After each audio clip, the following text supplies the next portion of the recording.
good, the bad, and the odd. What a lovely day. Welcome to this episode of The Good, the Bad, and the Odd. We're your host, Mark and Sam. Hi, Sam. Hey. All right, so this one is our first dedicated comfy chair show, so we're going to see how this goes. So hopefully what we'll be doing is talking a little more about what the good and the bad that we've watched the whole month rather than that week.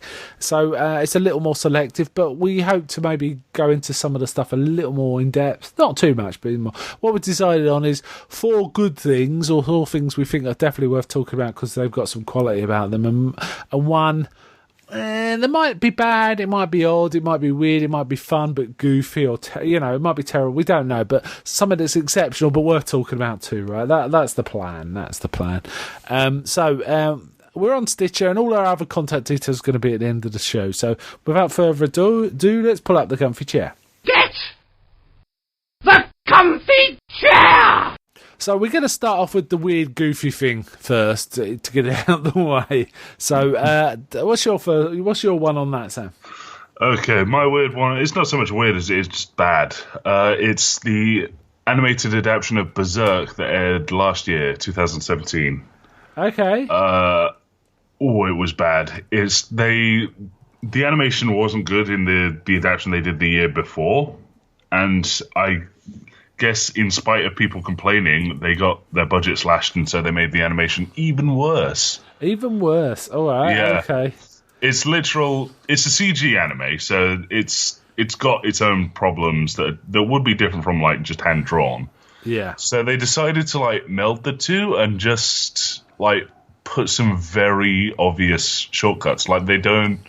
There's a whole scene where they don't have a walking animation, so they literally just took the character model and rocked it side to side, South Park style. Oh my goodness. That's got some potential for someone to redub the whole lot and make fun of it, really. Yeah, it probably already has.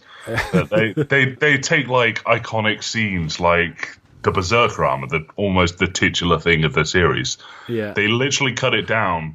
The reveal of it, they cut it down to one frame held for 30 seconds. Yeah. And the whole point is of the scene is he's constantly in motion, and that's the one bit that the guys can see of him is his roaring face. Yeah. But they just hold it on this shot of a still of the head, and that's it. And then the episode ends. It's oh, okay. Okay. Yeah. It doesn't sound great. I mean, what is it? Is it a one shot, or is it a series? No, it's a series. And you went through it. Whoa. Yeah, because it's I really enjoy Berserk. Maybe they've improved it for the second series. Nope. It was really frustrating, especially since the manga's sort of started up again. I say started up. It's not been on a decade-long hiatus for a while. Right. So, because the writer does that every so often. And the new stuff is pretty good. So, okay, yeah. That sounds right.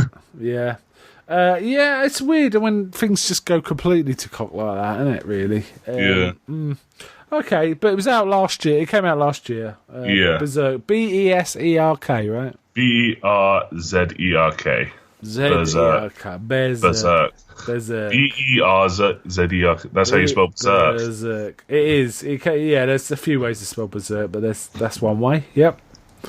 Okay, my goofy watch is something that has now entered my lexicon to mean a film that's terrible but still very entertaining. And we've seen a few of those in our time, haven't we? Yeah. But this is the most recent, and it's such a nice little word. I'm going to just use it now in my vocabulary to discuss it. And that is Geostorm. So whenever you hear me say, oh yeah, this film's a Geostorm, that means terrible but very entertaining. It was goofy as hell. Do you know anything about Geostorm? No. Gerard Butler's in it. There's another guy who's his brother, and their brother. They don't look that much. They look a bit alike. Essentially, it's imagine if someone took Independence Day or the day after tomorrow, something like that, and made it as absolutely stupid as possible. Really dumbed it down, and had some ridiculous plot contrivances. but it was still thoroughly entertaining. That's what you get. Basically, the disaster scenes are ridiculous. Basically, the weather can change instantly. For example, there's one bit that just I enjoyed it so much, but it was ridiculous. There's a tsunami coming towards like a beach, and the people start running. But as the tsunami's about to hit, it suddenly insta freezes. So all the people running freeze as well. Oh, God. But it's that kind of weather effects. Basically, they've built a big satellite in space that controls all these other satellites that control the weather. So there's this big space station which controls all the other satellites, but it has some sort of terrorist threat or something they've hacked into it or something like that. I still don't know to this day what exactly was going on. So it starts all going wrong, and then they realise that if these things keep going, all sorts of cities have these terrible effects. There's one point like the streets start smoking. It's so hot. For example, that it's going to create a geostorm, right, which means the whole planet goes up in a big storm, and it's the end of the world, basically. So there's a big clock counting down while they're trying to fix these problems, and they realise there's a hacker, so there's a bit of Independence Day in there, and it's goofy as hell, but man, it's enjoyable. It's super fun. I really enjoyed it. I was going, way! And all sorts of stuff. I was literally cheering at the screen in some bits because it was so much fun. And I really wasn't expecting to be this good. It was like, imagine, it made Armageddon look like Hamlet, right? Oh, my God. Had that kind of vibe. It was like an Armageddon kind of good time, But, wow. It's definitely worth, I would recommend it. But yeah, so now, as I say, it's had such an effect on me. I'm going to now refer to films of that kind as Geostorms. Oh my God! Yes. That sounds. That does not sound fun. It was. Gerard Butler's in it. And Gerard Butler's always fun, and he's not a great actor, but sometimes he's perfect for certain parts. For example, I think he's really good in 300. But when he's in romantic comedies, he's awful. And in this, he kind of was like the barking scientist who created it all, but he was like a bit of a maverick and got kicked off of it.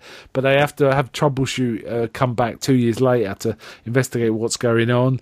And he's the most qualified for the job, so they send him as a troubleshooter, even though they kicked him off the project and stuff like that. So it was good.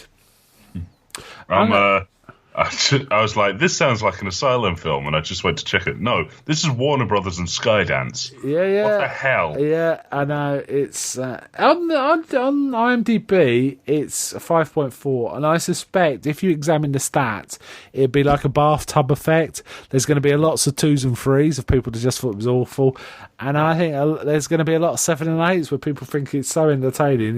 It deserves a high ranking. It's got 13% of Rotten Tomatoes. Yeah. So there's all sorts of goofy crap going on. There's like the president in a plane. So again, Independence Day kind of stuff, right? And like there's a potential bad guy you're doing stuff and they're not quite sure it is. But some people call it dull, which I don't agree with. I don't think it's dull at all. It's just what's going on? What they do that for? It's all that kind of stuff. Okay, but fun. Okay, back to you. Okay, now. So this is the good ones, right? These are the good ones. Okay, my number 4. These aren't in any particular order. These are just 4 that I particularly liked. My first one is Pop Team Epic. Pop Team Epic. Which tell us about is a new-ish anime series that's based on. I think it's a fairly long-running. Maybe it started in. Not that long-running. It started in 2014. It's based on a manga that's like a 4-panel sort of thing, like a newspaper. Sure. Yeah, like a comic strip kind of thing. But it's complete insanity. So they're like it stars these 2. They say they're high school girls, but they look like children. Yeah, I'm looking at the picture. One's way taller than the other, and they're dressed up like little schoolgirls. Is it the one where they're both flipping double birds? And they're both flipping the birds, yes. Yeah, that about sums up the entire show. And their hands are super detailed. So Yeah, apparently the rest of them are very simple, but their hands are weird. Yeah. Right. It's completely bizarre to the point where they do every week they put out 2 versions of the same episode. Yeah. One is the voice actors are like age appropriate girls, and the other where they're like old men talking. Why? That sounds fun, but because it's funny. That's literally it. right. They do the whole thing is just like, well, what if we did this sort of thing? So like they're putting out the 8th episode 8 times in a row. A lot of it is just It's like entertaining. So if it is, then that's fine, right? It's so there's so much goofy stuff. Like there's one where they start doing an episode and then it smash cuts to the voice actors in the studio, and they're just like, this is garbage. We can't do this. Like good.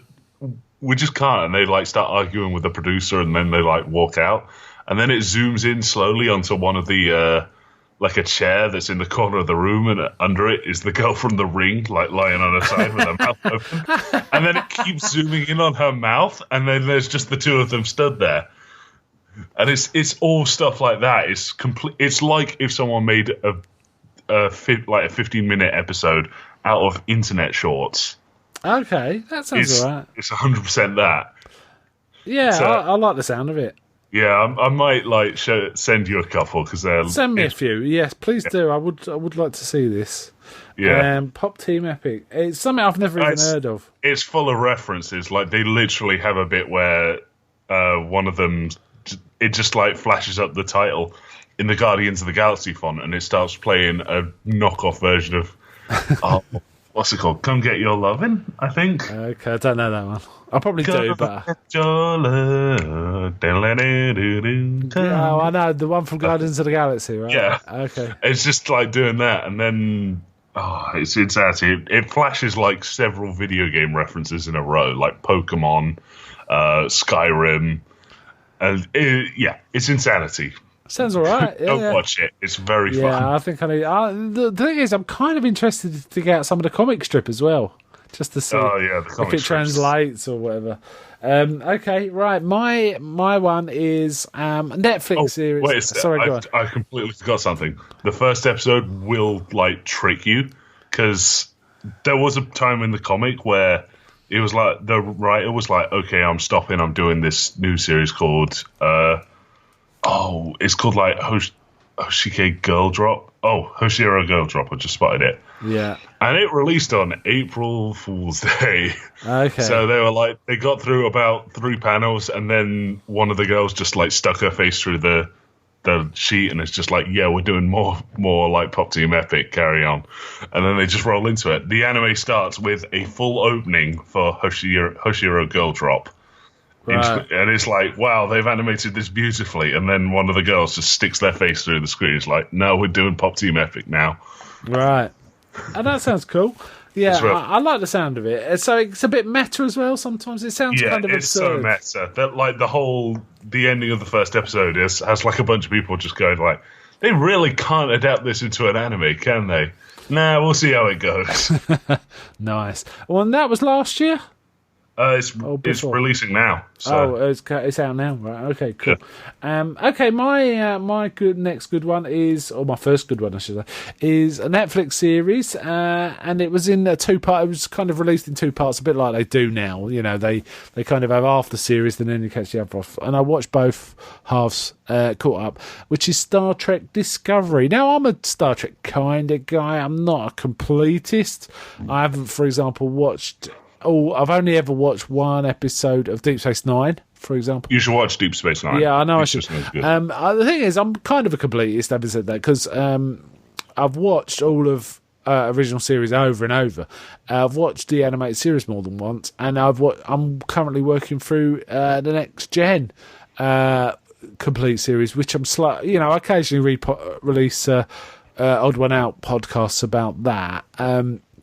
And I'm on season 5, I think, of that. But I intend to get on to Deep Space Nine. However, and then after that, Voyager and Enterprise. However, I did watch Star Trek Discovery. I wasn't going to wait to watch Discovery. Discovery has been quite the show. I'm going to not spoil anything here, but it has been a very, very solid roller coaster. Quite an unpredictable style. It's a very atypical Star Trek show. Some people compared the way it's treated Star Trek as similar to the way Last Jedi has treated Star Wars, right? Subverting expectations and changing things. In Star Trek, it has been literally, I don't know what to expect next, in a good way. As soon as you figure something out, you think, oh, it's this. They then show you it. It's like they literally do not give you time to think, oh, I think I know the solution to this, and they tell you straight away, which is kind of exciting. But also, there's no mystery or discussion. But what the internet's then tends to do is try and predict what's going to happen next, and it's like very unpredictable. It's been a really good show. It's centered around a more minor character than usual. It's not around a captain necessarily. It's around a number one. Or a more junior member of staff, and it's set between Enterprise and the original series. So I think it's 10 years before Kirk's expedition. And in fact, we see Sarek as one of the characters as well. Oh, that's pretty cool. The only thing is, it's a bit weird because this minor character I talked about is basically raised as his human sort of adopted daughter, and it's like, you've never heard of her before. Spock's never talked about her. Okay, that's a bit fanfiction-y. So is it it does seem a bit fanfiction-y, but it is pretty good. There's some quite interesting characters into it. Jason Isaacs is in it as a character, as Captain Lorca. Yeah, Jason Isaacs is pretty good. Unfortunately, they should have let him do his English accent because he's way cooler that way. But he had an American accent. I guess they wanted to differentiate him from Picard or something. Yeah. The English French. Picard was French. I know exactly. But anyway, and they've also got Doug Jones there as like an alien, and he's pretty good. His makeup's amazing, in fact. And it's set during the Klingon War, so there's all this weird Klingon stuff going on too, in a really good way. And as I say, it never resolves how you think it's going to resolve. It is quite a startling show, because certainly the first half was much more conventional. It's like, basically the journey to redeem yourself kind of show. This woman, who's like the central focus, did something that started the Klingon War. And she's like felt guilty about it, and she's involved like the Federation in a war with the Klingons. But that's the first 8 episodes. After that, it goes properly mental, really mad, but really exciting and good. Michelle Yeoh's in it as well. She at the beginning anyway. She's kind of interesting to see. She's like the captain, the first captain of this woman. So there's that as well. And there's all this Klingon. The Klingons are kicking the Federation's arse for a lot of it as well. Whereas the Federation is trying to research this special drive that means they can jump anywhere, which is kind of cool. I definitely recommend it. I think 15 episodes. It's really good. It's really good. You don't really have to know anything about Star Trek, but everyone knows a bit about Star Trek, right? Yeah. So yeah, I'd definitely recommend it. Anyway, and it's on Netflix, so why not, right? So the funny thing I've heard about this series is the costume designers apparently didn't want people to have an easy time cosplaying it. So they've made them awkward. Yeah, they've made all the costumes awkward. Like, if you look at the gold trim on the outfits, it's all tiny Starfleet insignias. So it looks kind of like scales. So it's like, wow, that's... Why wouldn't they... I don't get that. Anyway... Right, back I think it may be less of a stop doing this, and more here's a challenge. Yeah. Okay, now my next thing it's called Kaiji, but it's got a few names. It's also called Gambling Apocalypse Kaiji or Ultimate Survivor Kaiji. But it's an anime based on a manga from starting in the early 90s and still going on to this day. Okay. But it's around this. It's sort of based around this character called Ito Kaiji, who's a gambler.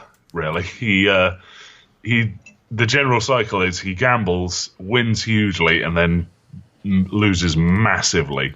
Not from like the gambling, but someone comes after him for the money or because he beat them.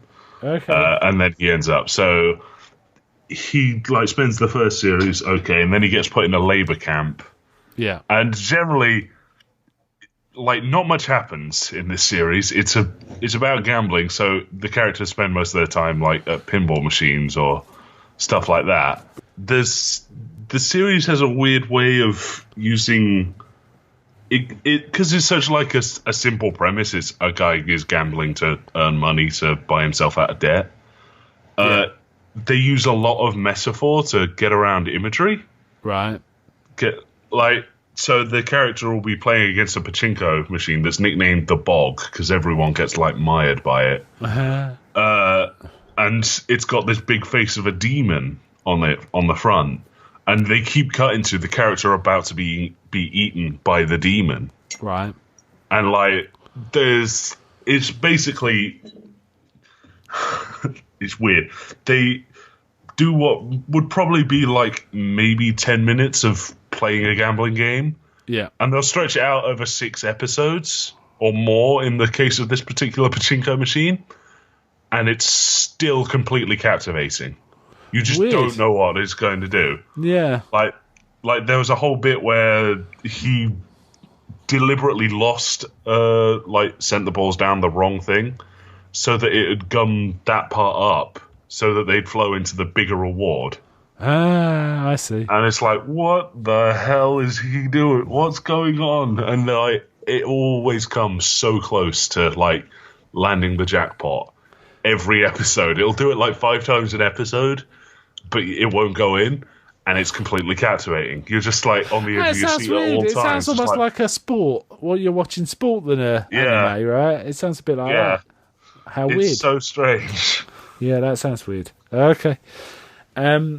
Right, okay, that does sound odd. You definitely cramming the anime lately. Yeah, well, we've got a friend that's staying around, and he's not got a job, and he doesn't go to uni. Right. He's just staying around for a visit, and so because he can't really go out during the day because none of us are in to let him back in. Okay. So he just sits and crams. So and occasionally, like, we'll walk in and sit and watch it with him. Oh, okay. So he's watching the series, and I'm like catching bits of it, but I've decided to fill in the blanks on my own. So it's a show. It says here on Google that it was around from 2007 to 2011. Is that the one? Yeah, that might be it.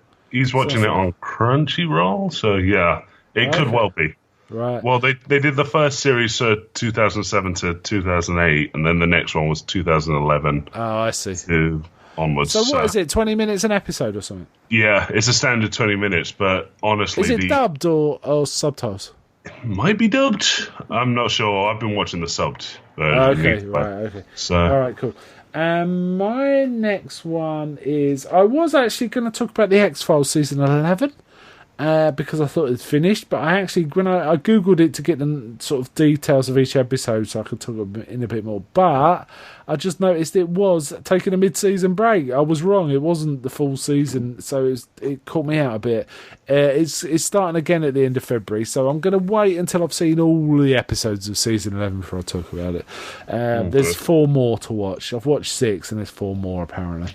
So I want to wait till then. However, what I'm going to slot in instead is a horror film from last year called Get Out.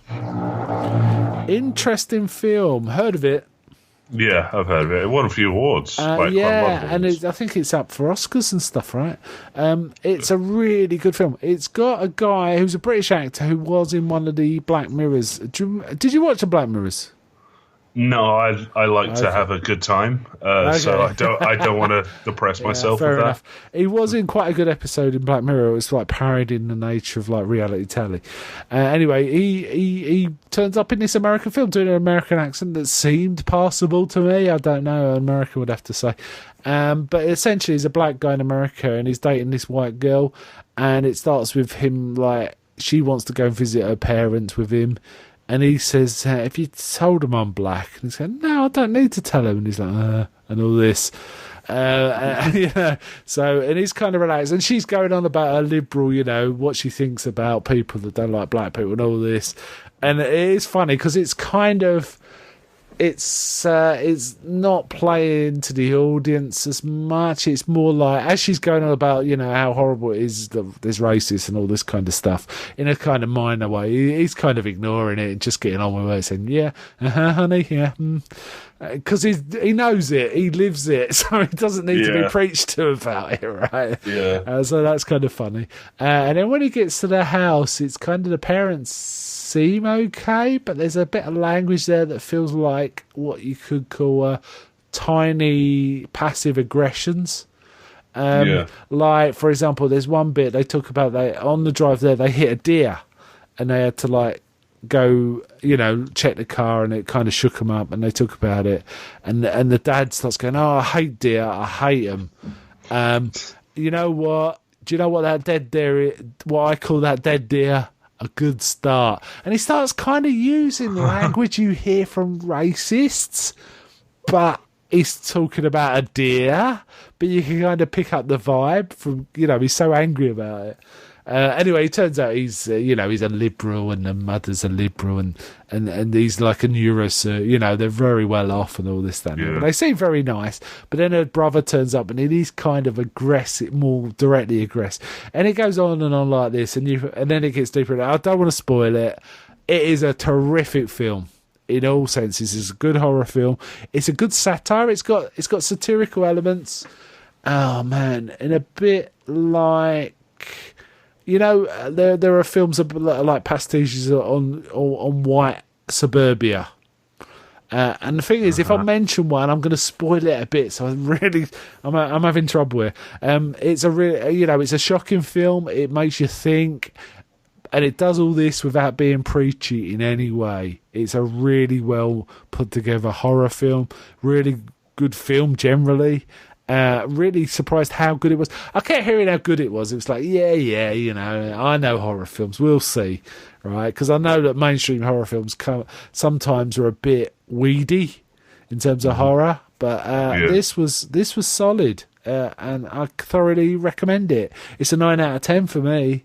I really liked it. I thought it was good. It's on Sky at the minute, or it's on Sky, I should say. It's always on Sky once it's on Sky, right?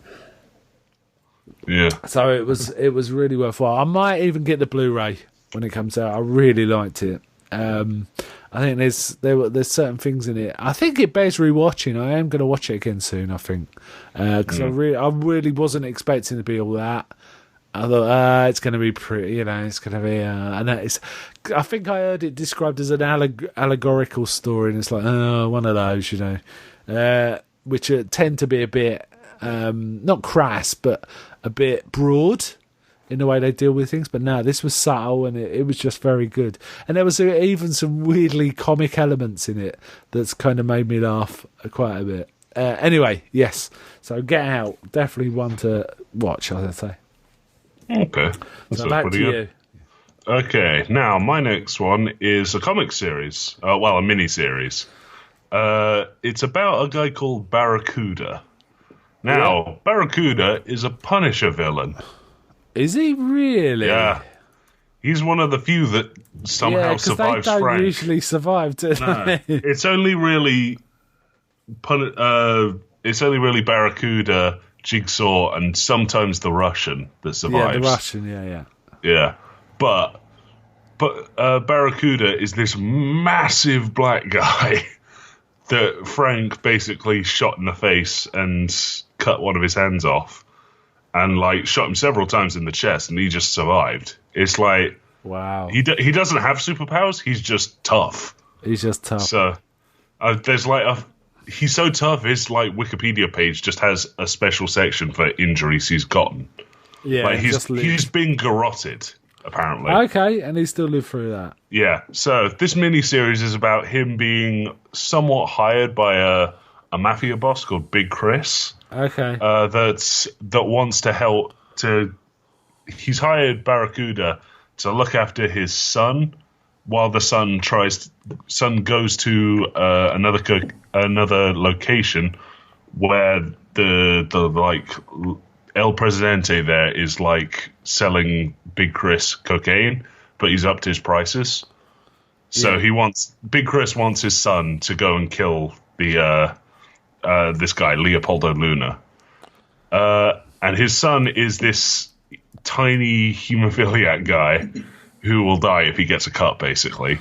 Whoa. So Barracuda's got his work cut out for him, but he's like so weird and he's just like funny to watch because he's both like a stereotypical like black thug gangster sort of thing, but not. Like he doesn't like rap music. Right. Like there's a whole bit where there's like some thugs sort of like messing with someone. Barracuda just walks up, smashes their like heads, and throws one into the road, into like the middle of a highway. It's just like, I hate that music. No, can't be having that. Not because they were beating someone up. It's just he didn't like the music. I did like the music. Yeah. Oh, my goodness. But He sounds like a modern blaxploitation hero, actually. Kind of. He's not a hero. He is in no way a hero. He's like he's a monster. But it's funny to watch him do stuff, really. Like, he's basically every, like, thing you hear about, like, corrupt Marines or whatever, he is that story. He does that, right. Like, okay. he's trafficked cocaine. He's a cannibal. Almost. Oh, wow. Sometimes. So, yeah, that's the sort of thing he does. I'm looking a bit at the strip, and I'm finding a few pains with him talking to Big Chris. Big Chris looks remarkably like Christopher Walken to me. Yeah, that's intentional. And I was going to say his speech bubbles suggest he talks in little shorts, partial sentences, which, again, is very Christopher Walken way of talking. So he's designed to be like Christopher Walken. So yeah, there's Barracuda. He gets like some of his old crew, which were his like equally corrupt Marine buddies.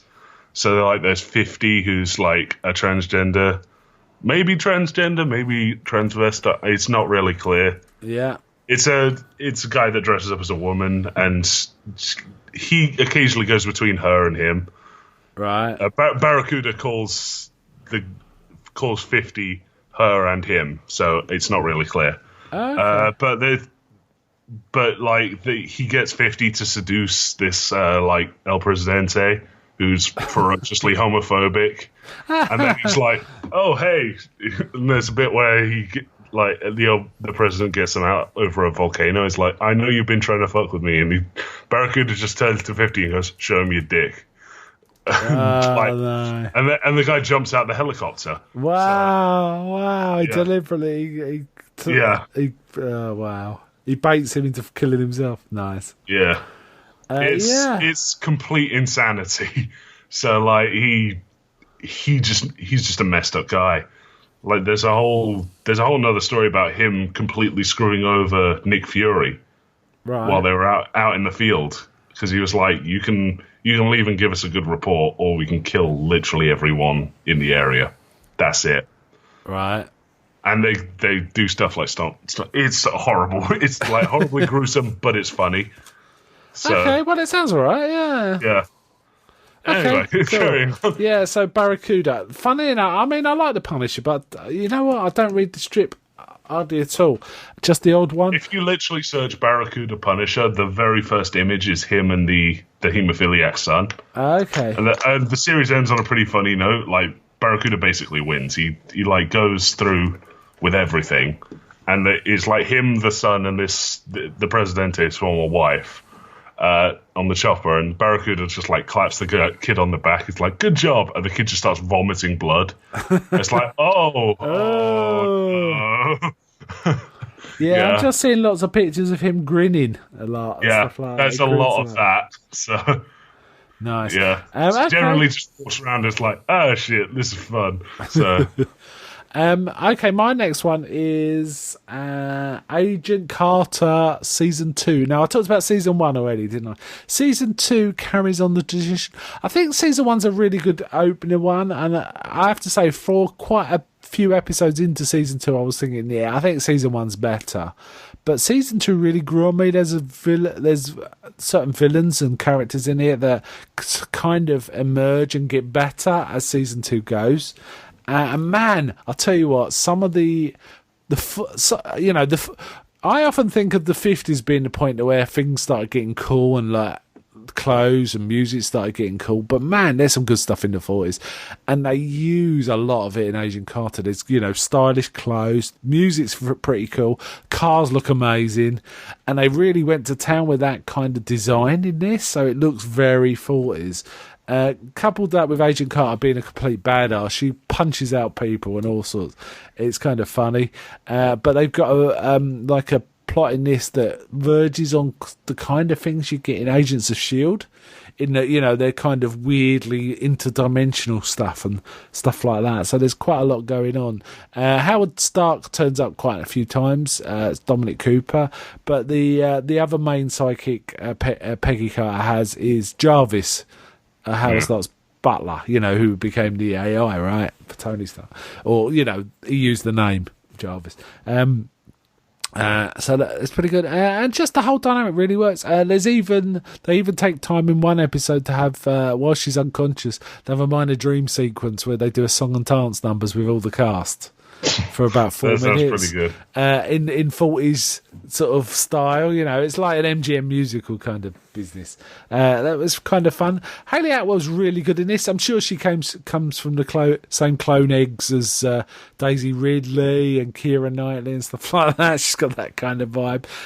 But she's very good as Peggy Carter. Shame it wasn't renewed. I guess the ratings fell off. They stopped it after season 2, and unfortunately season 2 kind of ends on a cliffhanger. So it's like, but having said no, it wraps up. The story wraps up, but they obviously start a new story and have that as a cliffhanger. Do you know what I mean?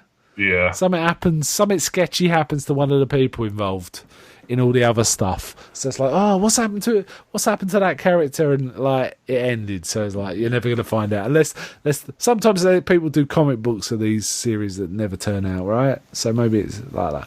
It's really good. I definitely recommend trying season 1. If you like it, you'll probably dig season 2 as well, which is, I think, season 1 was 8 episodes, season 2's 10. But to be honest, I feel like they nearly wrapped up the story in episode 8.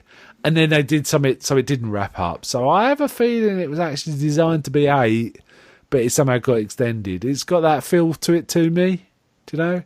Because it was leading to a massive climax in episode 8, and then it didn't happen, and then they extended it a few more. And these extra episodes have like the song and dance number in, so it's almost like I have a feeling they realised they got cancelled, so it's like bollocks, let's just do stuff, right? Because that happens a lot. When they cancel a show, it goes nuts at the end. Star Trek, in the original series, has got a final episode where William Shatner is acting like a woman pretending to be Captain Kirk, which is just amazing, but terrible at the same time. It's a Geostorm of an episode, let's put it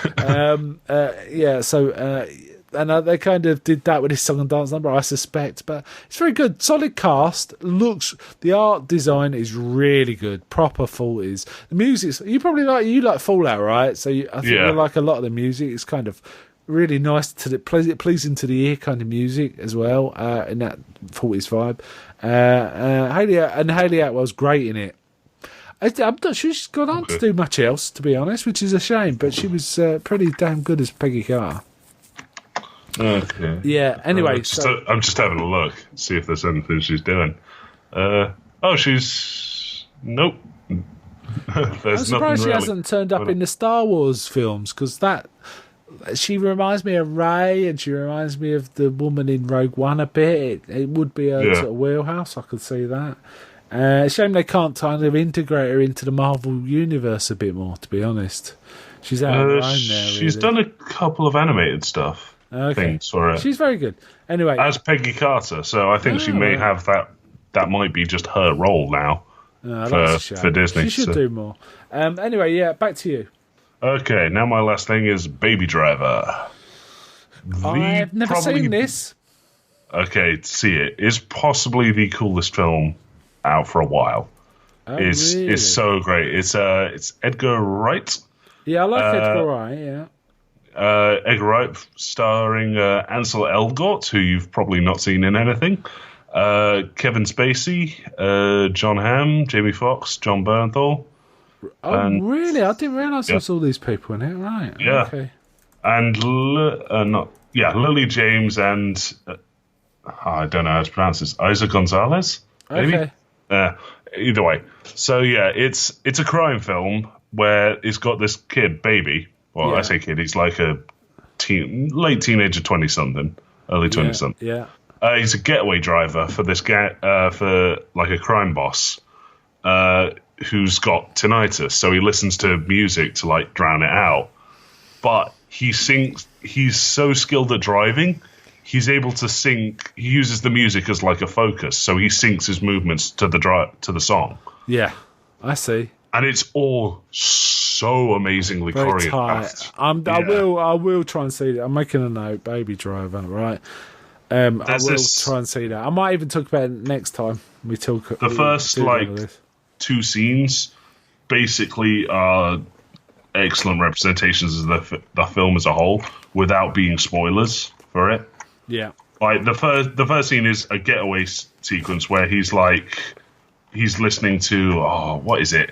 I can't remember what the song is, but it's amazingly synced. And then he's singing, walking along. The other scene is him getting coffee for the gang, and he's walking along, and there's it's all one shot, and they've got words written in the background that are it's like graffiti and stuff and signs on the wall that appear in time with when they're said in the song. Oh, nice. And stuff in the background changes, the graffiti gets rewritten, all stuff like that, and it's like, wow, all one shot. Yeah, it's like a 3-minute sequence. That's cool. It definitely sounds like an Edgar Wright kind of stuff, Scott Pilgrim and Shaun of the Dead kind of, how he would progress. It sounds like he's kind of jam, for sure. Yeah. Okay, well, I'm going to definitely, you've talked me into it. I'll try and see that. And maybe talk about it next time we do the comfy chair. Okay, that was your last one, right? Yeah. My last one is Baywatch, film from last year, The Rock, right? Zac Efron. In fact, let me just read my Letterboxd review. Basically, I've said, fun, goofy action comedy with quite a few laughs and a couple of clever, though affectionate digs at the old show. And better than you think it's going to be. That's what I put.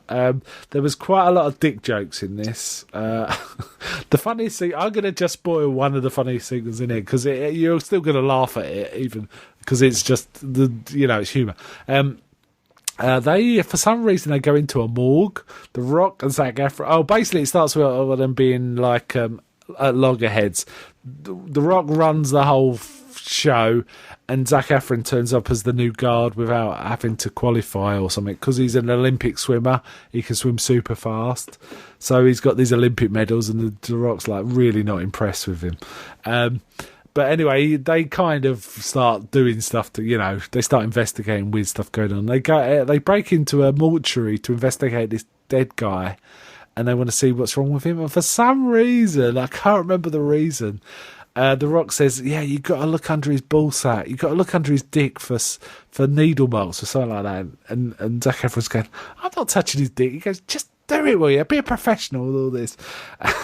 And they're dicking around with this. And Zac Efron moves it with his hand, and then there's a flash, and The Rock's taking a picture of it with his dick in his hand. And he goes, you better not post that. And he posts it straight away on the internet. Dear, it's funny. That made me laugh. And there's all sorts of weird stuff like that. And there's the usual Baywatch tropes of women in really tight swimming costumes, but they're part of the crew and they're treated as equals and stuff like that. And there's this goofy guy who kind of fancies one, who also somehow gets on the team because he can swim fast. And there's a few jokes that he's expected. A bit have you seen Something About Mary? No. Well, there's kind of jokes along the lines of what you'd see in things like Dumb and Dumber and Kingpin, that kind of level of jokes. So it's pretty funny, right? The Rock's always good. I quite like Zac Efron. There's not much. I pretty much like Zac Efron in everything he's in. Actually, I think he's pretty good. It's kind of interesting. There's one bit he's doing all this special exercise because he says there's an assault course you have to do, and he starts going through this sort of super tough thing, and he's buffing this, so he's climbing across things with just his hands, pulling himself up and all this, that, and the other. And he's going across this course, and when he finishes, he says, "That was very impressive, but that's not the course. It's this one." It's kind of that kind of thing.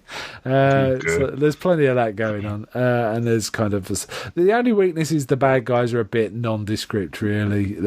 But the thing is, they're lifeguards, but they're like investigating cases, and there's quite a few meta references about the sort of things they do. At one point, Zac Efron says, "We're lifeguards. We're not supposed to do this." You know, he starts listing off weird things like we're not supposed to investigate cocaine dealers that are dealing using, sweeties, and he just lists things which I'm sure are genuine Baywatch episodes. He just lists mad stuff. But I'm thinking that's a Baywatch episode. It's just something fun. I never watched Baywatch that much when it was on, so I'm not entirely sure. But I definitely felt. Also, we do get cameos from David Hasselhoff, and Pamela Anderson in this. It's kind of funny. And there's some outtakes at the end which makes me laugh. Where David Hasselhoff's sitting next to the Rock, and he goes, "Do I just look like a skinny arsehole next to this guy?" It just made me laugh. So it's good fun comedy. Not bad at all. I gave it 7 out of 10. I really liked it, actually. Okay. Yeah. So, that's our comfy chair then, right? Yeah. Okay, then. So, we'll be doing another one of these at the end of the month. So another 4 good ones and 1 good, bad, and odd one, right? Yeah. Something along those lines. So, bye from me. Bye.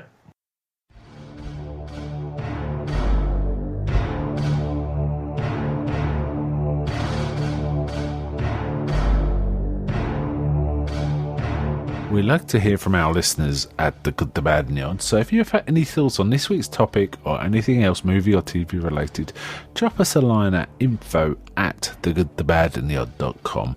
Written or MP3 attached, we like both.